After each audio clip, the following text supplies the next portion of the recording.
अस्सलामुअलैकुम वरहमतुल्लाहि वबरकातुहू।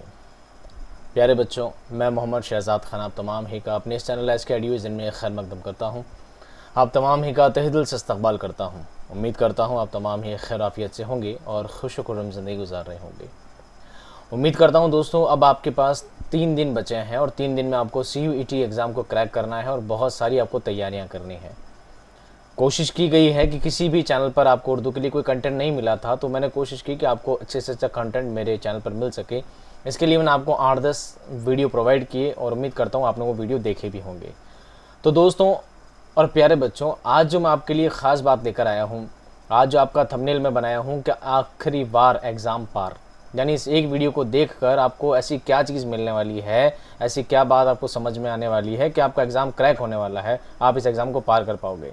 ठीक है, तो अब क्या क्या बातों को ध्यान रखना है, किन किन बातों पर आपको अमल करना है, ये सारी बातें मैं आज आपको बताने वाला हूँ। चलिए शुरू करते हैं बारी बारी। सबसे पहले आपके लिए CUET ने क्या किया है कि मॉडल पेपर जारी किया था। सिलेबस के तौर पे CUET ने क्या किया है, बहुत लंबा सिलेबस आपको बता दिया है, लैंग्वेज स्किल्स के बारे में बताया है। तो बहुत डीपली अगर हम चीज़ों के बारे में जाएंगे तो बहुत ज़्यादा मैटर हो जाएगा। तो उसके बाद CUET ने क्या किया, एक मॉडल पेपर आपके सामने जारी किया। एक मॉडल पेपर जारी किया, उस मॉडल पेपर का पूरा एनालिसिस करने के बाद मैंने ये देखा कि उसमें सबसे ज़्यादा सवाल किस किस तरह से उसमें पूछे गए हैं, और एनालिसिस करने के बाद पेपर का आपका पैटर्न क्या रहने वाला है, किस तरह से आपके पेपर आज बनने वाला है, वो सब बातें मैं आपको इस वीडियो में बताने वाला हूँ। ठीक है, तो चलिए बातों का सिलसिला ये ख़त्म करते हैं और शुरू करते हैं आज का हमारा पेपर। पेपर क्या है दोस्तों? पेपर में सबसे पहले आपको क्या मिलने वाला है दोस्तों, 3 इख्तिबास मिलने वाले हैं। क्या मिलने वाले हैं? 3 इख्तिबास आपसे मिलने वाले हैं। टोटल आपसे 50 सवाल पूछे जाएंगे, 50 क्वेश्चन आपसे पूछे जाएंगे, जिसमें से 3 पैसेज आएंगे, 3 इख्तिबास आपसे पूछे जाएंगे। तो टोटल आपको कितने सवाल दिए जाएंगे? टोटल आपको 50 सवाल आपको दिए जाएंगे, जिसमें से 3 आपको इख्तिबास दिए जाएंगे। ठीक है, अब क्या होगा आगे देखिए। इसके बाद आपको हर पैसेज में, हर इख्तिबास से आपको 10-10 सवाल आपको दिए जाएंगे। एक पैसेज दिया जाएगा, उससे 10 सवाल दिए जाएंगे, फिर दूसरे पैसेज से 10 और तीसरे पैसेज से 10। उसके बाद 30 सवालों के बाद बाकी के आखिरी के जो 20 सवाल होंगे वो आपको डायरेक्ट ही दे दिए जाएंगे। ठीक है, उनके लिए कोई पैसेज नहीं दिया जाएगा। ये मैंने एनालिसिस किया है। आगे देखिए, उसके बाद क्या होगा। अब जो 3 इख्तिबास आपको दिए जाएंगे, तो 3 इख्तिबास में ये आपके सिलेबस से रिकॉर्डिंग भी हो सकते हैं, यानी आपने 9th में 10th में क्लास 9, 10, 11, 12 में जो चीज़ें आपने पढ़ी है उन्हीं से ही रिगार्डिंग सब ये पैसेज दिया जाएगा। पैसेज से रिगार्डिंग जो पैसेज से मुतालिक जो सवालात होंगे, तो 5 सवाल तो ऐसे होंगे जिसको आप पैसेज को अगर आप ढंग से पढ़ेंगे तो आप ऐसे ही इजीली उसके सवालों के जवाब दे पाएंगे। मैंने ये चीज़ उसमें पाई है कि पैसेज के जवाब इतने ईजी थे कि 3 पैसेज में 5-5-5 मिलाकर 15 सवाल तो आप बहुत ईजीली कर पाएंगे, क्योंकि छोटी क्लासों में ही आपने इस चीज़ को पढ़ा है। आपने 6ठी, 7वीं, 8वीं में भी चीज़ों को, पैसेज को हल करना सीखा है, तो आपको इतना तो अंदाज़ा होगा कि पैसेज को कैसे कवर किया जाता है। और अब आप एक BA करने जा रहे हैं, BSc करने जा रहे हैं, कॉलेज में, यूनिवर्सिटी में जाने वाले हैं, तो आप में इतना शऊर तो होना चाहिए कि आपको ये पता लगे कि पैसेज को कैसे हल किया जाता है। तो उम्मीद करता हूँ कि आप 15 सवाल तो बहुत ईजीली उसको पढ़ कर ही कर लेंगे। अब जो 3 पैसेज आपसे पूछे जाएंगे, उसके बाद क्या होगा, उन पैसेज के बाद जो आपसे सवाल पूछे जाएंगे दोस्तों, वो आएंगे वाहिद जमा के सवाल। किसके सवाल होंगे? वाहिद जमा से सबसे ज़्यादा सवाल आपसे उसमें पूछे गए हैं। आपको एक वचन दे दिया जाएगा, बहुवचन पूछा जाएगा, वाहिद दे दिया जाएगा, जमा पूछा जाएगा, या एक जमा दे दिया जाएगा, वाहिद पूछ लिया जाएगा, या कोई ऐसा लफ्ज़ दे दिया जाएगा और पूछ लिया जाएगा कि लफ्ज़ वाहिद है, जमा है, जमाउल जमा है, या इसमें जमा है, क्या है। इस तरह से आपसे सवाल पूछे जा सकते हैं। इसके लिए दोस्तों प्लेलिस्ट है, प्लेलिस्ट में वाहिद जमा का पूरा टॉपिक कवर किया है। अगर आप उस वीडियो को, आधा पौन घंटे का वीडियो है, अगर आप ढंग से वीडियो को आपने देखा होगा, तो मैं उम्मीद करता हूँ उससे एक भी सवाल बाहर आने वाला आपका नहीं है। पेपर का स्टैंडर्ड 12th क्लास के अंदर ही रहने वाला है। कोई कंपटीशन का एग्ज़ाम नहीं है जो बहुत टफ होगा और बहुत ज़्यादा हाई उसका रश होगा, ऐसा नहीं है। पेपर आपसे ईजी ही पूछा जाएगा, जैसा कि मैंने पेपर का मुताला किया है, जैसा कि आपका मॉडल पेपर मैंने चेक किया है। दूसरा, वाहिद जमा के बाद दोस्तों जो आपसे दूसरा टॉपिक आपका दिया जाएगा, जिससे आपके सवाल पूछे जाएंगे, वह है दोस्तों मुतज़ाद अल्फाज। क्या है? मुतज़ाद अल्फाज, यानी विलोम शब्द, जिसको आपने ऑपोजिट वर्ड्स के नाम से आपने पढ़ा होगा, जाना होगा, समझा होगा। आप छोटी छोटी क्लासों से पढ़ते आए हैं मुतज़ाद अल्फाज किसे कहते हैं ना, तो ये चीज़ें ही आपसे पूछी जाएगी। मुतज़ाद अल्फाज में मुतज़ाद अल्फाज का भी एक वीडियो बना चुके हैं और वो आपको प्लेलिस्ट मिल जाएगा। आप चैनल पर जाइए, चैनल पर जब आप क्लिक करेंगे तो आपको ऑप्शन मिलेगा, ऑप्शन में एक सिस्टम आएगा प्लेलिस्ट का ऑप्शन। किसका ऑप्शन आएगा? प्लेलिस्ट का ऑप्शन। प्लेलिस्ट पर जब आप क्लिक करेंगे तो आपको वहाँ से बहुत सारी प्लेलिस्ट मिलेंगी, उनमें आपको एक प्लेलिस्ट मिलेगी जिसका नाम है CUET 2022। जब आप CUET प्लेलिस्ट पे क्लिक करेंगे तो आपको उसमें 8-10 वीडियो मिलेंगे, 10-12 वीडियो मिलेंगे, जिसमें एक वीडियो वाहिद जमा का होगा, एक मुतज़ाद अल्फाज का होगा, एक रमूज़ औक़ाफ़ का होगा। वो वीडियो मैं पहले ही डाल चुका हूँ रीड के नाम से। अगर आपने देख लिया है तो बहुत बेहतर है, उन वीडियो को रिवाइज़ कीजिए, आपको इंशाल्लाह सारे टॉपिक क्या हो जाएंगे, आपके कवर हो जाएंगे। मुतज़ाद अल्फाज के बाद दोस्तों आपका जो अगला टॉपिक उसमें नज़र आएगा वो आएगा दोस्तों मुतरादिफ अल्फाज का। किसका आएगा? मुतरादिफ अल्फाज का, यानी पर्यायवाची शब्द जो आपने पढ़े हैं अब तक, पर्यायवाची शब्दों से आपका सवाल पूछे जा सकते हैं। समझ गए बात? किससे पूछे जाएंगे? पर्यायवाची शब्द से आपसे पूछे जाएंगे। मान लीजिए आपको एक लफ्ज़ दे दिया जाएगा और पूछा जाएगा कि मुतरादिफ लफ्ज़ इसका कौन सा है। इस तरह से आपसे छोटे छोटे सवाल इसमें पूछे जा सकते हैं, जैसा मैंने पेपर एनालिसिस किया है। मुतरादिफ अल्फाज के बाद जो अगला पैटर्न आपका होगा वो सवाल होगा दोस्तों आपका रमूज़ औक़ाफ़ का। किसका होगा? रमूज़ औक़ाफ़, जिसको आप पंक्चुएशंस के नाम से आपने पहले क्लासों में पढ़ा होगा कि कहाँ पर कॉमा लगाया जाता है, कहाँ पर डैश, कहाँ पर हाइफन लगाया जाता है। इसके उर्दू में कुछ नाम होते हैं। कॉमा को सक्ता कहा जाता है, ठीक है, कॉलन को वक्फ़ा कहा जाता है, और फुल स्टॉप को ख़त्मा कहा जाता है, ख़ात्मा कहा जाता है। तो इस तरह के इनके नाम आपको याद रखने हैं और इसी तरह आपसे सवाल उनके पूछे जाएंगे। रमूज़ औक़ाफ़ में सिर्फ 10-12 पंक्चुएशन है, अगर आप उनका नाम याद कर लोगे तो भी आपके लिए बहुत है। सिर्फ नाम याद करने से ही समझता हूँ आपको 2-3 सवाल क्या हो जाएंगे, क्लियर हो जाएंगे। रमूज़ औक़ाफ़ के बाद दोस्तों आपको जो मिलेगा अगला टॉपिक वो है साबिक़ा और लाहिक़ा। इसको इंग्लिश में आपने प्रीफिक्स और सफिक्स के नाम से पढ़ा होगा, और अगर आप हिंदी मीडियम से हैं तो आपने उपसर्ग और प्रत्यय के नाम से पढ़ा होगा। तो उपसर्ग और प्रत्यय बहुत सारे नहीं है, आपको बस ऐसा वर्ड दे दिया जाएगा जिससे आपसे पूछा जाएगा कि इस वर्ड में उपसर्ग लगा है या प्रत्यय लगा है, यानी साबिका लगा है या लाहिका लगा है।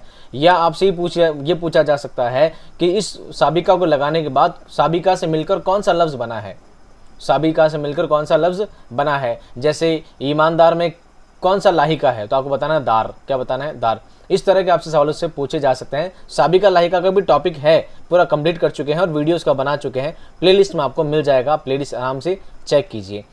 उसके बाद अगला टॉपिक जो दोस्तों आपका आया है, जिस तरह से आपके सवाल पूछे गए हैं, वो है मुज़क्कर और मुअन्नस, जिसको स्त्रीलिंग और पुल्लिंग के नाम से आपने हिंदी में पढ़ा होगा। मुज़क्कर मुअन्नस, दादा का दादी, नाना का नानी, छोटे छोटे सवाल हैं, ज़्यादा डीपली वर्ड नहीं आते हैं और बहुत आसान टॉपिक है मुज़क्कर मुअन्नस। एक बार अगर आप ढंग से पढ़ोगे तो मैं इंशाल्लाह उम्मीद करता हूँ कि आपका मुज़क्कर मुअन्नस एक वीडियो में ही, एक बार देखने से आपका पूरा टॉपिक क्या हो जाएगा, क्लियर हो जाएगा। और इस बात की श्योरिटी देता हूँ कि उस वीडियो से बाहर आपका कुछ भी आने वाला नहीं है।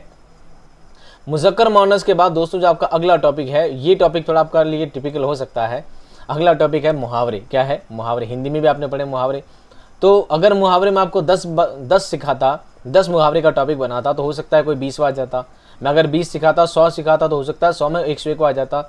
इसलिए सारे मुहावरों का जमावड़ा इकट्ठा करके, सारे मुहावरों को संग्रहित करके, कलेक्ट करके एक लंबा टॉपिक बनाया है। अगर आप उस मुहावरों को ढंग से याद कर लेंगे तो इंशाल्लाह उम्मीद करता हूँ कि मुहावरा, उससे बाहर एक भी मुहावरा आपका आने वाला नहीं है। इसमें सिर्फ वही मुहावरे कलेक्ट किए गए हैं जो पहले कंपटीशन क्लासेस में पूछे जाते रहे हैं, वही मुहावरे मैंने यहाँ पर कलेक्ट करने की कोशिश की है। तो उम्मीद करता हूँ आपको मुहावरे इजीली क्या हो जाएंगे, याद हो जाएंगे। इसके बाद मुहावरे के बाद दोस्तों अगला टॉपिक आपका आता है कहावतें। क्या आता है? कहावतें। मुहावरे और कहावतों में एक फ़र्क होता है। मुहावरों में सबसे आखिर में आता है ना। क्या आता है? ना। और कहावतों में आखिर में ना नहीं आता है। कहावतों में आखिरी में ना नहीं आता है। जैसे बूढ़ी घोड़ी लाल लगाम, एक क्या है? कहावत है। ऊँट के मुंह में जीरा, क्या है? कहावत है। इसमें कोई चेंजेस नहीं होता। और शेखी बगारना, ये क्या है? मुहावरा है। यानी आखिर में ना आ जाए तो मुहावरा है, आखिर में ना नहीं आए तो वो क्या है? कहावत है। कहावतों के बाद दोस्तों अगला टॉपिक आपका क्या आएगा? फ़ैल, फ़ाइल और मफ़ूल। हालांकि इसका टॉपिक मैंने आपके प्लेलिस्ट में अपलोड नहीं किया है, लेकिन अगर इससे जस्ट नीचे आप प्लेलिस्ट में आओगे, रीड की प्लेलिस्ट है, उसमें आपको फ़ैल, फ़ाइल, मफ़ूल के लेकर पूरा टॉपिक डाला गया है। वो बहुत ज़्यादा बड़ा था इसलिए मैंने इस प्लेलिस्ट में नहीं डाला है। हो सकता है आपने पहले जो तैयारी की है, पहले आपने जो तैयारियाँ की है, पिछली क्लासेस में जो पढ़ा है, उनसे ज़्यादा भारी सवाल इसमें नहीं आने वाला है। फ़ैल, फ़ाइल, मफ़ूल यानी क्रियाओं के बारे में पूछा जाता है। किसके बारे में? फ़ैल का मतलब होता है क्रिया, फ़ाइल का मतलब होता है कर्म, और मफ़ूल का मतलब होता है, फ़ाइल का मतलब होता है कर्ता और मफ़ऊल का मतलब होता है कर्म। तो क्रिया, कर्ता, कर्म के बारे में आप हिंदी में पढ़ चुके हो, वही चीज़ फ़ैल, फ़ाइल और मफ़ऊल होती है। इंग्लिश में इसी को सब्जेक्ट, मेन वर्ब और ऑब्जेक्ट कहा जाता है। सब्जेक्ट, वर्ब और ऑब्जेक्ट कहा जाता है। अगला टॉपिक दोस्तों आपका जिस तरह सवाल पूछे गए हैं वो है गज़ल, रुबाई और मसनवी, यानी नज़्म को लेकर भी आपसे सवाल पूछे जा सकते हैं। गज़ल, रुबाई और मसनवी से एक सवाल बहुत ज़्यादा बड़े नहीं हैं, छोटे छोटे सवाल बनते हैं। गज़ल से अगर सवाल पूछेंगे तो ये पूछेंगे कि गज़ल से सबसे छोटा सवाल बनता है कि गज़ल का पहला शेर क्या कहलाता है, गज़ल का पहला शेर क्या कहलाता है, मतला कहलाता है। गज़ल का आखिरी शेर क्या कहलाता है, मख्ता कहलाता है। गज़ल में रदीफ़ किसे कहते हैं, काफ़िया किसे कहते हैं, बहर किसे कहते हैं, और गज़ल में तखल्लुस किस चीज़ को कहा जाता है, तखल्लुस कौन से शेर में इस्तेमाल किया जाता है, मतला सानी किसे कहा जाता है। ये 7-8 जो सवाल होते हैं कंपलसरी, यही सवाल गज़ल में हमेशा रिपीट होते हैं, कभी कोई नए नहीं आते। उसके बाद अगर रुबाई के बारे में पूछा जाता है तो रुबाई के बारे में क्या पूछते हैं, रुबाई से सिर्फ इतने सवाल बनते हैं कि रुबाई कितनी मिसरों से मिलकर बनती है, यानी रुबाई में कितनी लाइन्स होती हैं, रुबाई में कितनी लाइन होती हैं। इससे ज़्यादा रुबाई से भी कोई सवाल नहीं होते हैं। रुबाई की बहर कैसी होती है और ये रुबाई किसकी लिखी हुई है, ज़्यादातर आपसे छोटे छोटे सवाल रुबाई से पूछे जा सकते हैं। और गज़ल, रुबाई, मसनवी को लेकर भी जो टॉपिक आपको है आपकी प्लेलिस्ट में नहीं मिलेगा, आप उसे रीट वाली प्लेलिस्ट में जाकर कवर कर सकते हैं अगर आप चाहें तो। और उम्मीद करता हूँ पिछली क्लासों में 9 से लेकर 12 तक की क्लासों में जो आपने पढ़ाई की है वही सवाल आपसे इसमें भी पूछे जाएंगे, तो आपको इतना पजल्ड होने की ज़रूरत नहीं है। नज़्म के बाद दोस्तों अगला जो आपका टॉपिक है वो है नस्र। क्या है, नस्र, नसरी सिर्फ गद्य और पद्य, गद्य और पद्य 2 सिंफ होती है। तो आपसे इसमें क्या पूछा जाएगा, अफसाने के बारे में, सफ़रनामे के बारे में आपसे इसमें पूछा जाएगा। अफसाने और सफ़रनामे के बारे में आपसे इसमें पूछा जा सकता है। अफसाना किसे कहते हैं, सफ़रनामा किसे कहते हैं, ये फलाना सफ़रनामा किसका है, आपसे कुछ उस तरह के नाम इसमें पूछे जा सकते हैं। इसके बाद अगला टॉपिक आपका दोस्तों आता है शायरी सनअत का इस्तेमाल। शायरी सनअत का इस्तेमाल यानी आपको कोई भी 2 लाइनों की, 2 मिसरों की एक शेर दे दिया जाएगा और ये पूछ लिया जाएगा कि इस शेर में कौन सी सनअत का इस्तेमाल हुआ है, हुस्न तालील का हुआ है, मुबालगा का हुआ है। तो सारी सनअतों के बारे में बहुत सारे वीडियो, एक वीडियो आपको उसमें मिल जाएगा, रीट वाली प्लेलिस्ट में आपको सनअत का वीडियो मिल जाएगा और उम्मीद करता हूँ वो वीडियो सफिशिएंट है आपके लिए पास होने के लिए। ठीक है, 1-2 बार आप सुन लेंगे, तलमीह किसे कहते हैं, मुबालगा किसे कहते हैं, तशबीह किसे कहते हैं। अगर वीडियोस को देखोगे तो इंशाल्लाह आपको समझ में आ जाएगी और इनसे बाहर सवालात आपके नहीं आने वाले हैं, इसकी मैं श्योरिटी देता हूँ। उसके बाद अगला टॉपिक दोस्तों जो आपका आता है, अगला टॉपिक है दोस्तों आपका अल्फाज मानी। ये जो टॉपिक है इसके लिए कोई वीडियो बनाना ज़रूरी नहीं था। अगर अल्फाज मानी का टॉपिक बना दिया जाएगा, मान लीजिए अल्फाज मानी के लिए वीडियो बनाया जाएगा, तो अगर मैं आपको 100 अल्फाज लिखाऊंगा, उसके मानी लिखाऊंगा, तो ज़रूरी नहीं वही 100 आ जाए जो मैं आपको बता रहा हूँ। अगर मैं आपको 200 लिखाऊंगा तो ज़रूरी नहीं कि 200 ही आ जाएं, यानी अगर मैं 1000 भी लिखाऊंगा तो ज़रूरी नहीं कि 1000 भी आपके एग्ज़ाम में वही आए जो मैं आपको बताऊं। अल्फाज मानी का मतलब होता है ये आपकी पर्सनल स्किल्स पे डिपेंड करता है कि आपने अब तक कितना ज्ञान अर्जन किया है, कितना आपने सीखा है, कितना समझा है, आप अब तक अपनी क्लासेस के एग्ज़ाम कैसे देते आए हैं।